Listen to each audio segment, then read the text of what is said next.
Back in 1983, Dave Mustaine was playing guitar in a heavy metal band preparing to record their first album. After the band drove to New York, they told Dave he had been kicked out of the band. Dave decided to continue pursuing his dream of becoming a successful musician, but became obsessed with the idea of outshining his previous band.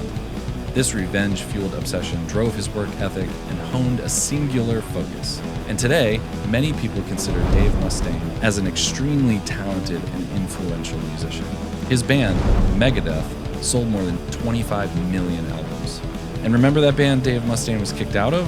Well, that band was a little band called Metallica. Metallica went on to sell more than 180 million albums, won 9 Grammys and was nominated 23 times, and ranks as one of the most commercially successful bands of all time. Dave admitted later in life that he still considered himself a failure, even after all the success he had.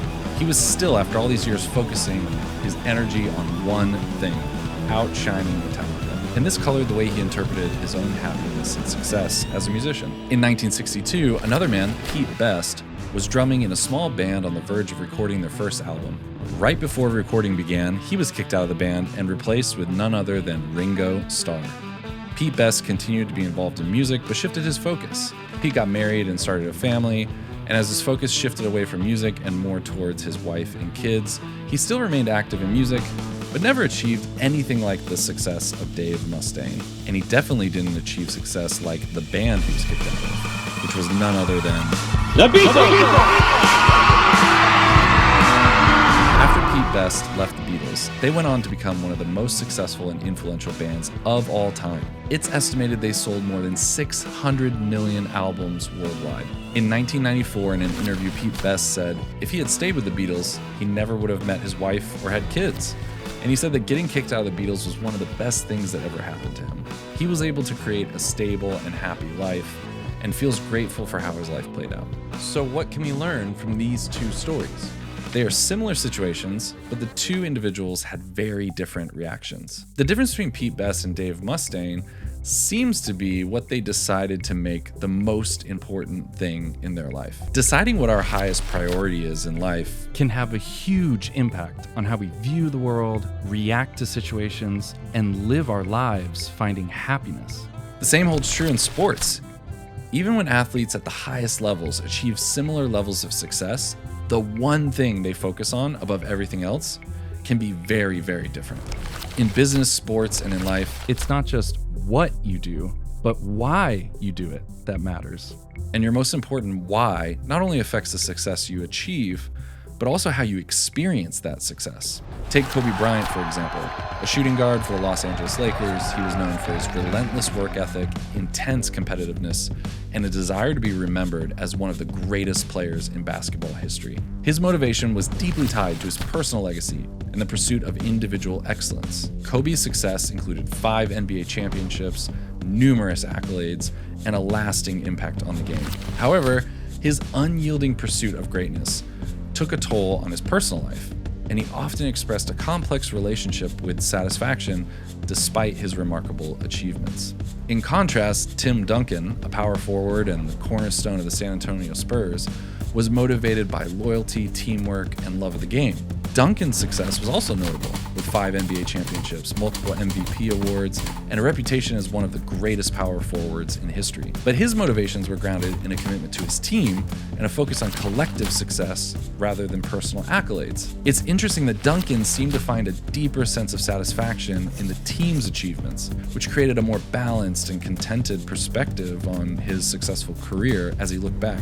While both Kobe Bryant and Tim Duncan achieved similar success on the basketball court, their different motivations influenced how they experienced and found satisfaction in their accomplishments.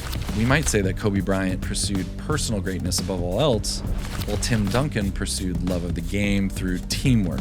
Bryant's pursuit of individual greatness brought with it a more complex emotional journey, whereas Duncan's team-oriented approach contributed to a seemingly more content and grounded perspective.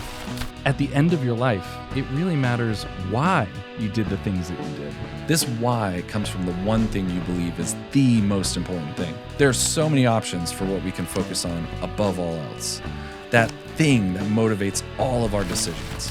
Whether it's wealth, safety, happiness, family, love, beauty, truth, pride, honor, or pleasure. The Christian philosopher Kierkegaard once said, "To be a saint is to will the one thing." What motivates and drives you? What is the one thing that can explain all of your decisions, that pushes you forward, that orients and directs your entire life? When you look back on your life, will you be satisfied with the one thing you've oriented and directed your life towards? Is it big enough, inspiring enough, fulfilling enough? And what one thing could be that big?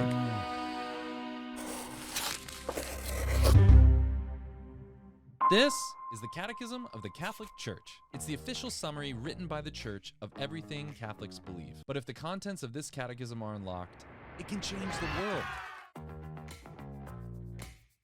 We believe the Catechism isn't a dry, dusty textbook. It's a gift. It's the faithful echo of a God who desires to reveal himself to us. We're creating content that's relevant, watchable, the type of content you want to share with your friends. And all of this will be free to the world and translated into multiple languages. Relationships are that way for sure. It's about getting to know someone and then trusting that person. Las relaciones son así. Se trata de conocer a alguien y luego confiar en ese. Dépendait fréquemment de la foi des gens en lui et en son pouvoir. Dependia da fé das pessoas nele. Jesus também foi modelo de fé porque confiou. We're transforming the letter into a living voice for the modern world.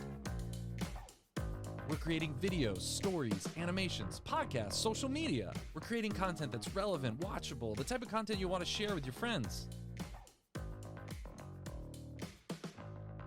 To help people fall in love with the Catechism, the Church, and the heart of the Catechism, Jesus.